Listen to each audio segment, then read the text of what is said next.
ರಕ್ಷಣಾ ಕ್ಷೇತ್ರದಲ್ಲಿ ಭಾರತ ಇವತ್ತು ಐತಿಹಾಸಿಕ ಕ್ಷಣಕ್ಕೆ ಸಾಕ್ಷಿ ಆಗ್ತಾ ಇದೆ.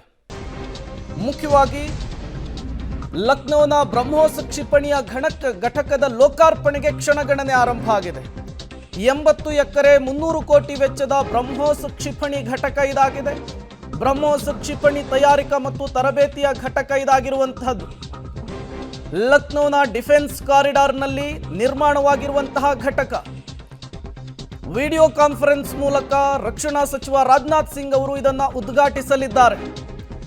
ಲಕ್ನೋನ ಬ್ರಹ್ಮೋಸ್ ಕ್ಷಿಪಣಿ ಘಟಕ ಲೋಕಾರ್ಪಣೆಗೆ ಕ್ಷಣಗಣನೆ ಆರಂಭ ಆಗಿದೆ. ರಕ್ಷಣಾ ಕ್ಷೇತ್ರದಲ್ಲಿ ಐತಿಹಾಸಿಕ ಸಾಧನೆಗೆ ಇದು ಸಾಕ್ಷಿ ಆಗ್ತಾ ಇದೆ. ಉತ್ತರ ಪ್ರದೇಶದ ರಾಜಧಾನಿ ಲಕ್ನೋನಲ್ಲಿ ಇವತ್ತು ರಕ್ಷಣಾ ಕ್ಷೇತ್ರದಲ್ಲಿ ಐತಿಹಾಸಿಕ ಕ್ಷಣಕ್ಕೆ ಸಾಕ್ಷಿ ಆಗ್ತಾ ಇದೆ. ಯೋಗಿ ಆದಿತ್ಯನಾಥ್ ಅವರ ಕನಸಿನ ಯೋಜನೆಯಾದ ಉತ್ತರ ಪ್ರದೇಶದ ರಕ್ಷಣಾ ಕೈಗಾರಿಕಾ ಕಾರಿಡಾರ್ನ ಲಕ್ನೋದ ನೋಡ್ನಲ್ಲಿ ವಿಶ್ವದ ಅತ್ಯಂತ ವಿನಾಶಕಾರಿ ಸೂಪರ್ಸಾನಿಕ್ ಕ್ರೂಸ್ ಕ್ಷಿಪಣಿ ಬ್ರಹ್ಮೋಸ್ ಉತ್ಪಾದನಾ ಘಟಕಕ್ಕೆ ರಕ್ಷಣಾ ಸಚಿವರು ಚಾಲನೆಯನ್ನು ಕೊಡ್ತಾ ಇದ್ದಾರೆ. ಡಿಜಿಟಲ್ ಮಾಧ್ಯಮದ ಮೂಲಕ ದೆಹಲಿಯಿಂದ ಈ ಸಮಾರಂಭದಲ್ಲಿ ರಕ್ಷಣಾ ಸಚಿವ ರಾಜನಾಥ್ ಸಿಂಗ್ ಅವರು ಭಾಗಿಯಾಗ್ತಾರೆ. ಮತ್ತಷ್ಟು ಡೀಟೇಲ್ಸ್ ಅನ್ನು ಕೊಡ್ತಾರೆ ಮಮತಾ, ನೇರ ಸಂಪರ್ಕದಲ್ಲಿ ಜಾಯಿನ್ ಆಗಿದ್ದಾರೆ. ಮಮತಾ, ರಕ್ಷಣಾ ಕ್ಷೇತ್ರದಲ್ಲಿ ಇವತ್ತು ಐತಿಹಾಸಿಕ ಸಾಧನೆಗೆ ಭಾರತ ಸಾಕ್ಷಿ ಆಗ್ತಾ ಇರುವಂಥದ್ದು. ಭಾರತ ಮತ್ತು ಪಾಕಿಸ್ತಾನದ ನಡುವೆ ಸಂಬಂಧ ಕ್ಷೀಣಿಸ್ತಾ ಇರುವಂತಹ ಸಂದರ್ಭದಲ್ಲಿ ಈ ಐತಿಹಾಸಿಕ ಸಾಧನೆ ಯಾವ ರೀತಿಯ ಮೆಸೇಜ್ ಅನ್ನು ಕೊಡುತ್ತೆ, ಭಾರತದ ರಕ್ಷಣಾ ವಲಯಕ್ಕೆ ಇದು ಎಷ್ಟು ಬಲವನ್ನು ತುಂಬುತ್ತೆ ಅಂತ ಹೇಳಿ? ಬ್ರಹ್ಮೋಸ್ ಕ್ಷಿಪಣಿ ಘಟಕವನ್ನ ಇವತ್ತು ಈಗಾಗಲೇ ಓಪನ್ ಮಾಡೋದಕ್ಕೆ ಅಥವಾ ಉದ್ಘಾಟನೆ ಮಾಡೋದಕ್ಕೆ ಕ್ಷಣಗಣನೆ ಅಂತ ನೀವು ಮಾಹಿತಿ ಕೊಡ್ತಾ ಇದ್ರಿ ಪ್ರೇಮ. ಬ್ರಹ್ಮೋಸ್ ಕ್ಷಿಪಣಿ ಬಗ್ಗೆ ಬಹಳ ಜನಕ್ಕೆ ಗೊತ್ತೇ ಇಲ್ಲ. ಏನಿದು ಬ್ರಹ್ಮೋಸ್ ಕ್ಷಿಪಣಿ ಅಂದ್ರೆ, ಇದ್ರದ್ದು ಸಾಮರ್ಥ್ಯ ಏನು, ಆಮೇಲೆ ಪಾಕಿಸ್ತಾನ ಸೇರಿದಂತೆ ವಿಶ್ವದ ಹಲವು ರಾಷ್ಟ್ರಗಳು ಗಡಗಡ ಅಂತ ನಡುಕ್ತಾ ಇರೋದು ಯಾಕೆ ಅಂತ ಈ ಪ್ರಶ್ನೆಗೂ ಕೂಡ ನಾನು ಹಾಗೆ ಸಂಪರ್ಕದಲ್ಲಿರಿ, ಮತ್ತಷ್ಟು ಡೀಟೇಲ್ಸ್ ನಿಮ್ಮಿಂದ ಪಡಿತಾ ಹೋಗ್ತೀನಿ. ಮಮತಾ, ನೀವು ಎಕ್ಸ್ಪ್ಲೈನ್ ಮಾಡ್ತಾ ಇದ್ರಿ, ಕಂಟಿನ್ಯೂ ಮಾಡ್ಬೋದು. ರಕ್ಷಣಾ ಕ್ಷೇತ್ರದಲ್ಲಿ ಇವತ್ತು ಐತಿಹಾಸಿಕ ಸಾಧನೆಗೆ ಭಾರತ ಸಾಕ್ಷಿ ಆಗ್ತಾ ಇದೆ. ಉತ್ತರ ಪ್ರದೇಶ ಮತ್ತು ಭಾರತದ ರಕ್ಷಣಾ ಸ್ವಾವಲಂಬನೆಯನ್ನು ಬಲಪಡಿಸುವ ಮತ್ತು ಭಾರತ ಪಾಕಿಸ್ತಾನದ ನಡುವಿನ ಉದ್ವಿಗ್ನ ಪರಿಸ್ಥಿತಿಯಲ್ಲಿ ಕಾರ್ಯತಂತ್ರ ಇದೆಯಲ್ಲ, ಇದು ಭಾರತಕ್ಕೆ ಮತ್ತಷ್ಟು ಶಕ್ತಿ, ಹೊಸ ಆಯಾಮ ನೀಡುವಂತಹ ದಿಕ್ಕಿನಲ್ಲೂ ಕೂಡ ಒಂದು ಮೈಲಿಗಲ್ಲನ್ನು ಸೃಷ್ಟಿಸುವಂತಹ ಸಾಧ್ಯತೆ ಕೂಡ ಇದೆ. ಸುಮಾರು 80 ಎಕರೆಯ ಜಾಗದಲ್ಲಿ ಸೃಷ್ಟಿಯ ಈ ಕ್ಷಿಪಣಿಯನ್ನು ರೆಡಿ ಮಾಡಲಿಕ್ಕೆ ಜಾಗ ರೆಡಿ ಆಗಿರುವಂಥದ್ದು 300 ಕೋಟಿ ರೂಪಾಯಿ ವೆಚ್ಚವನ್ನು ಅಂದಾಜಿಸಲಾಗಿದೆ. ಈ ಕಾರ್ಯಕ್ರಮದಲ್ಲಿ ಇವತ್ತು ರಾಜನಾಥ್ ಸಿಂಗ್ ಅವರು ವರ್ಚುವಲ್ ಮೂಲಕ ಭಾಗಿಯಾಗ್ತಾ ಇದ್ದಾರೆ. ಈ ಘಟಕಕ್ಕೆ ಇವತ್ತು ಚಾಲನೆಯನ್ನು ಕೊಡಲಿಕ್ಕೆ ಮುಂದಾಗ್ತಾ ಇರುವಂಥದ್ದು. ಸಹಜವಾಗಿಯೇ ಇಂತಹ ಸಂದರ್ಭದಲ್ಲಿ ಭಾರತ ಜಾಗತಿಕವಾಗಿ ಮತ್ತೊಂದು ಮೆಸೇಜನ್ನು ಪಾಸ್ ಮಾಡುವಂತಹ ಕೆಲಸವನ್ನು ಕೂಡ ಮಾಡ್ತಾ ಇದೆ. ಟೈಟಾನಿಯಂ ಮತ್ತು ಸೂಪರ್ ಮಿಶ್ರ ಲೋಹಗಳ ಸಾಮಗ್ರಿಗಳ ಸ್ಥಾವರದ ಉದ್ಘಾಟನೆ ಇದು. ಈ ಸಂದರ್ಭದಲ್ಲಿ ಮುಖ್ಯಮಂತ್ರಿ ಯೋಗಿ ಆದಿತ್ಯನಾಥ್ ಅವರು ಕೂಡ ಇರ್ತಾರೆ. ಜೊತೆಗೆ ರಕ್ಷಣಾ ಸಚಿವರು ದೆಹಲಿಯಿಂದ ವರ್ಚುವಲ್ ಮೂಲಕ ಭಾಗಿಯಾಗ್ತಾರೆ. ಇದೇ ವಿಚಾರಕ್ಕೆ ಸಂಬಂಧಪಟ್ಟಂತೆ ಮತ್ತಷ್ಟು ಡೀಟೇಲ್ಸ್ ಮಮತಾ ಕೊಡ್ತಾರೆ, ನೇರ ಸಂಪರ್ಕದಲ್ಲಿ ಜಾಯಿನ್ ಆಗಿದ್ದಾರೆ. ಮಮತಾ, ಈಗಾಗಲೇ ಭಾರತ ಮತ್ತು ಪಾಕಿಸ್ತಾನದ ನಡುವೆ ಉದ್ವಿಗ್ನ ಪರಿಸ್ಥಿತಿ ಸೃಷ್ಟಿಯಾಗಿದೆ. ಈ ಸಂದರ್ಭದಲ್ಲಿ ಈ ಘಟಕದ ಉದ್ಘಾಟನೆ ಭಾರತದ ರಕ್ಷಣಾ ವಲಯಕ್ಕೆ ಹೇಗೆ ಬಲವನ್ನು ತುಂಬುತ್ತೆ ಮತ್ತು ಜಾಗತಿಕವಾಗಿ ಯಾವ ರೀತಿಯ ಮೆಸೇಜನ್ನು ಪಾಸ್ ಮಾಡುತ್ತೆ ಅಂತ ಹೇಳಿ? ಓಕೆ ಪ್ರೇಮ, ಬ್ರಹ್ಮೋಸ್ ಕ್ಷಿಪಣಿ ಘಟಕ ಇದೆಯಲ್ಲ, ಒಂದು ಘಟಕ ಓಪನ್ ಮಾಡೋದ್ರಿಂದ ಒಂದು ಘಟಕದಲ್ಲಿ 100ಕ್ಕೂ ಹೆಚ್ಚು ಮಿಸೈಲ್ಗಳನ್ನ ಉತ್ಪಾದನೆ ಮಾಡುವಂತಹ ಸಾಮರ್ಥ್ಯವನ್ನ ಆ ಘಟಕ ಹೊಂದುತ್ತೆ. ಈಗ ಭಾರತದ ಹತ್ರ ಹಾಗಾದ್ರೆ ಬ್ರಹ್ಮೋಸ್ನ ಕ್ಷಿಪಣಿಗಳ ಎಷ್ಟಿದೆ, ಸಾಮರ್ಥ್ಯ ಏನು, ಈ ಪ್ರಶ್ನೆ ನಿಮಗಿರ್ಬೋದು.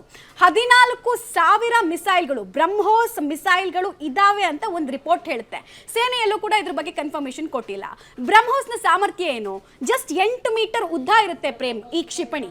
ಬಟ್ ಇದನ್ನ ಸುಕೋಯ್ನಂತಹ ಯುದ್ಧ ವಿಮಾನಗಳಲ್ಲೂ ಬಳಸಬಹುದು ನಾವು. ಈ ಕಡೆಗೆ ಹಡಗು ಅಥವಾ ಸಬ್ಮರೀನ್ಗಳ ಮೂಲಕ ಕೂಡ ವೈರಿ ಪಡೆಯನ್ನ ಟಾರ್ಗೆಟ್ ಮಾಡಿಕೊಂಡು ಅತ್ಯಂತ ಪ್ರಿಸೈಸ್ ಆಗಿ ಟಾರ್ಗೆಟ್ ಮಾಡೋದಕ್ಕೆ ಲಾಂಗ್ ರೇಂಜ್ ಅಲ್ಲಿ ಒಂದು 350ರಿಂದ 600 ಕಿಲೋಮೀಟರ್ನ ಡಿಸ್ಟೆನ್ಸ್ ನಲ್ಲಿ ಯಾವುದೇ ಟಾರ್ಗೆಟ್ ಇದ್ರೂ ಕೂಡ ಎಕ್ಸಾಕ್ಟ್ ಆಗಿ ಹೋಗಿ ಹೊಡೆಯುತ್ತೆ. ನೀವು ಸುದ್ದಿ ಆರಂಭದಲ್ಲೂ ಕೂಡ ಹೇಳ್ತಾ ಇದ್ರಿ ಬ್ರಹ್ಮೋಸ್ನ 2 ಕ್ಷಿಪಣಿಗಳು ಮಾಡಿರುವಂತಹ ಹಾನಿ ಅಂತದ್ದು ಅಂತ.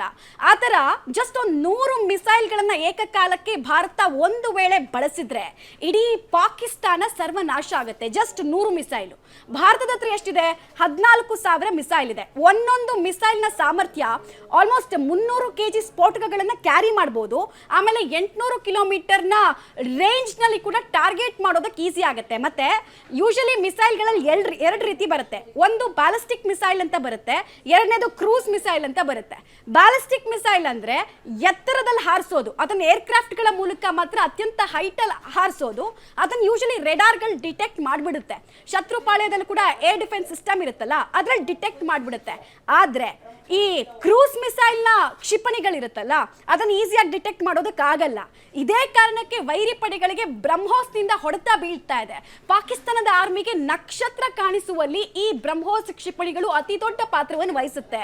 ಜಸ್ಟ್ 1998ರಿಂದ ನಾವು ಇದನ್ನು ಡೆವಲಪ್ ಮಾಡೋದಕ್ಕೆ ಸ್ಟಾರ್ಟ್ ಮಾಡಿದ್ದು. ರಷ್ಯಾ ಜೊತೆಗೆ ನಮ್ಮ ಒಡಂಬಡಿಕೆ ಆಯಿತು ಬ್ರಹ್ಮೋಸ್ ವಿಚಾರದಲ್ಲಿ. ಆಲ್ಮೋಸ್ಟ್ 26-27 ವರ್ಷದಲ್ಲಿ ಜಗತ್ತಿನಾದ್ಯಂತ ಕೂಡ ಈ ಬ್ರಹ್ಮೋಸ್ ಕ್ಷಿಪಣಿಗೋಸ್ಕರ ಬೇಡಿಕೆ ಎಷ್ಟು ಇದೆ. ಅತ್ಯದ್ಭುತವಾಗಿರುವಂತಹ ಪವರ್ಫುಲ್ ಮಿಸೈಲ್ನ ಮತ್ತೊಂದು ಘಟಕ ಓಪನ್ ಆಗ್ತಾ ಇದೆ. ಒಂದು ಘಟಕದಲ್ಲಿ 100 ಮಿಸೈಲ್ಗಳನ್ನ ರೆಡಿ ಮಾಡೋ ಸಾಮರ್ಥ್ಯ ಇರುತ್ತೆ ವರ್ಷಕ್ಕೆ. ಸೊ ನಮ್ಮ ಹತ್ರ ಆಲ್ರೆಡಿ ಒಂದು 14ಕ್ಕೂ ಹೆಚ್ಚು ಘಟಕಗಳಿದೆ.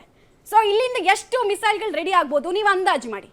ಈ ಕಾರಣಕ್ಕೋಸ್ಕರ ಪಾಕಿಸ್ತಾನ ಸೇರಿದಂತೆ ವಿಶ್ವದ ಬೇರೆ ಬೇರೆ ರಾಷ್ಟ್ರಗಳಲ್ಲಿ ಬ್ರಹ್ಮೋಸ್ ಬಗ್ಗೆ ಭಯ ಶುರುವಾಗ್ತಾ ಇದೆ. ಇಂಡಿಜಿನಿಯಸ್ ಮತ್ತೆ ಕಸ್ಟಮೈಸ್ಡ್ ಇದು.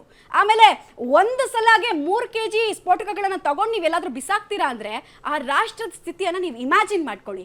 ಈ ಕಾರಣಕ್ಕೆ ಬಹಳ ಪವರ್ಫುಲ್ ಮೆಸೇಜ್ ಇವತ್ತು ಕೂಡ ಹೋಗ್ತಾ ಇದೆ. ಟೈಮಿಂಗ್ ತುಂಬಾ ಇಂಪಾರ್ಟೆಂಟ್ ಆಗುತ್ತೆ.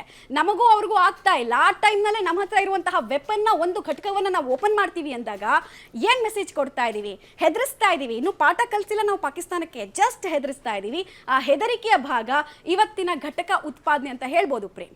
ಓಕೆ, ಥ್ಯಾಂಕ್ ಯು ಮಮತಾ ತಮ್ಮೆಲ್ಲ ಮಾಹಿತಿಗಾಗಿ.